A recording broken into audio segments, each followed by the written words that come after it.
Baik, pada pengujian ini datanya masih sama ya, yang masih kita gunakan tadi dari analisis korelasi.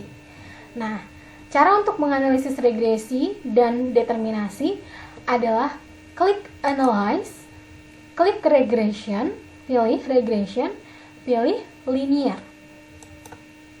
Kemudian, kita harus tahu dulu nih, mana yang jadi Y, mana yang jadi X. Nah, lihat model penelitiannya. Nilai perusahaannya Y, berarti ini variabel dependent atau variabel terikat, maka pindahkan ke sini. Dependennya hanya boleh satu ya. Sedangkan yang menjadi variabel bebasnya itu likuiditas dan profitabilitas atau independen, pindahkan ke sini. Klik. Oke. Kalau sudah, kita klik statistik, pastikan estimates dan model fit itu sudah terchecklist. Kalau sudah, klik continue. Kemudian klik OK. Nah, kita bisa lihat ya, untuk persamaan regresi, ini kan ada 2 X-nya, maka namanya analisis regresi berganda. Persamaan yang terbentuk jadi Y sama dengan A plus B1X1 plus B2X2, di mana A adalah konstanta atau konstan. Nih, ada bacaan, konstan. 2,197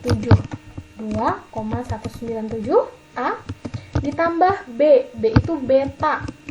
Lihat ada bacaan B ini kan, maka nilai B likuiditas adalah minus 7, minus 0, lihat ada titiknya ya, minus 0,799.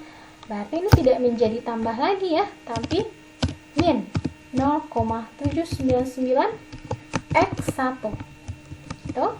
Dan beta profitabilitas adalah positif 0,079 plus 0,079 X2.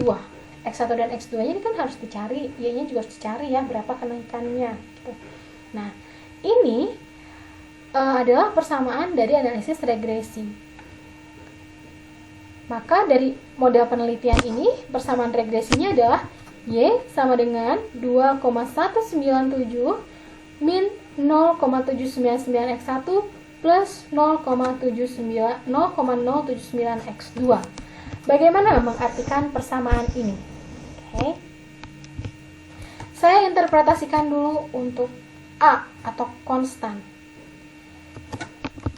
Persamaan yang pertama, interpretasi pertama, saya tuliskan jika X1 dan X2 tidak ada, maka nilai Y adalah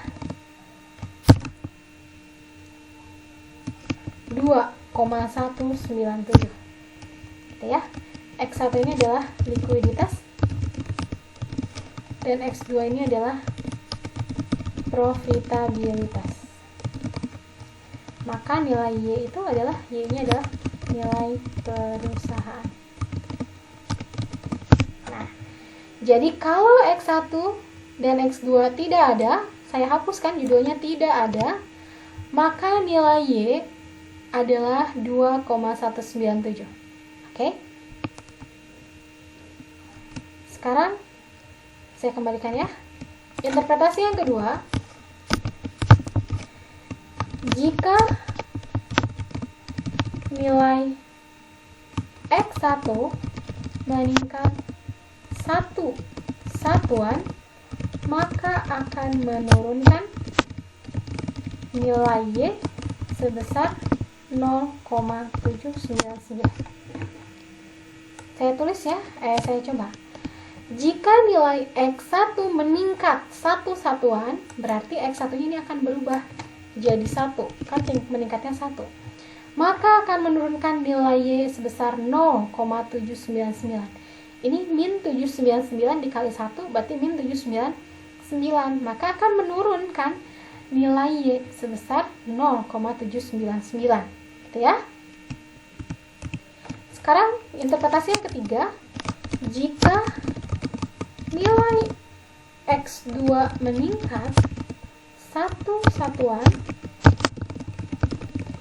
maka akan menaikkan nilai Y sebesar 0,079. Di sini sekarang kalau X2 ini saya ganti peningkatannya 1. Kan 0,079 dikali 1 tetap 0,079 kan? Dan hasilnya positif. Maka meningkatkan si nilai Y sebesar 0,079.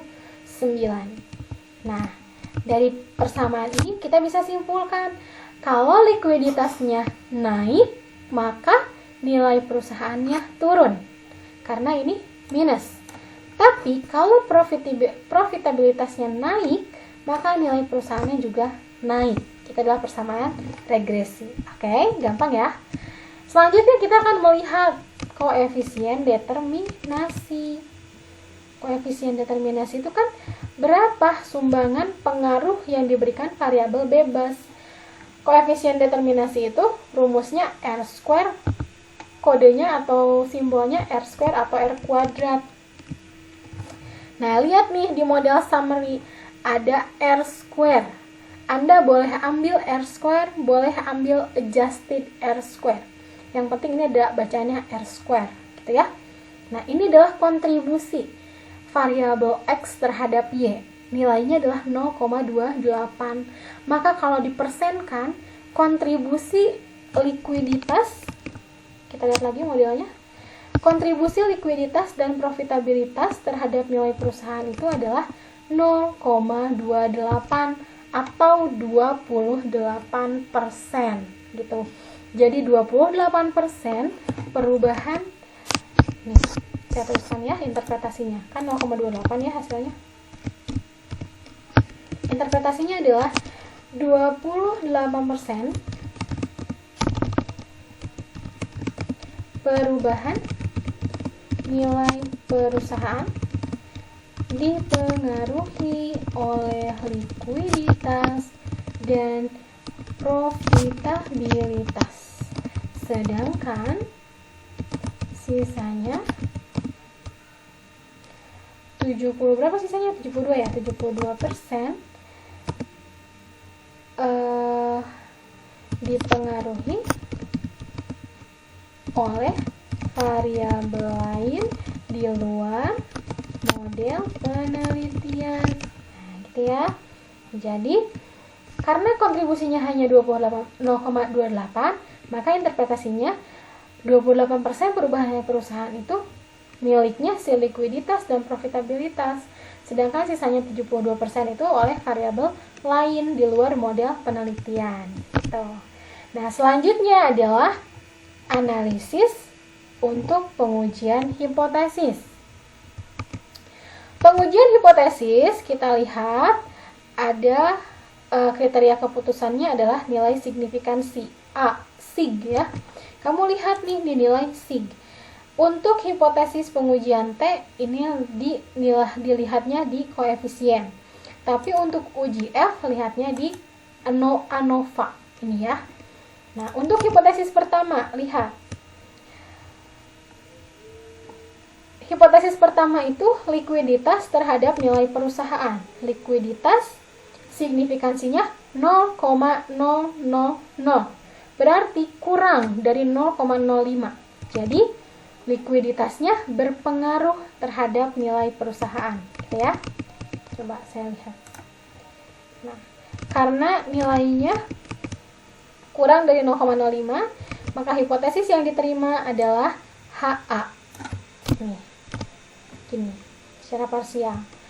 Kemudian untuk profitabilitas ternyata signya di atas 0,05, berarti tidak berpengaruh. Maka hipotesis yang diterimanya H0, profitabilitas tidak berpengaruh terhadap nilai perusahaan.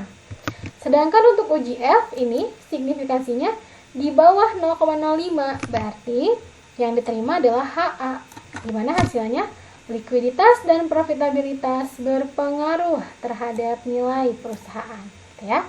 Gampang ya. Jadi untuk melihat hipotesis, Anda tinggal lihat nih nilai signya.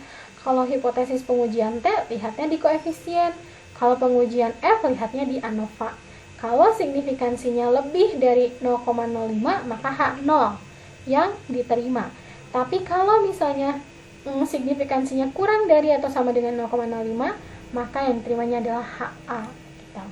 Oke, mudah-mudahan bisa dimengerti. Silakan Anda coba latihan dan mudah-mudahan ini bisa menjadi bekal bagi Anda dalam menyusun penelitian, tugas akhir, atau skripsi. Terima kasih.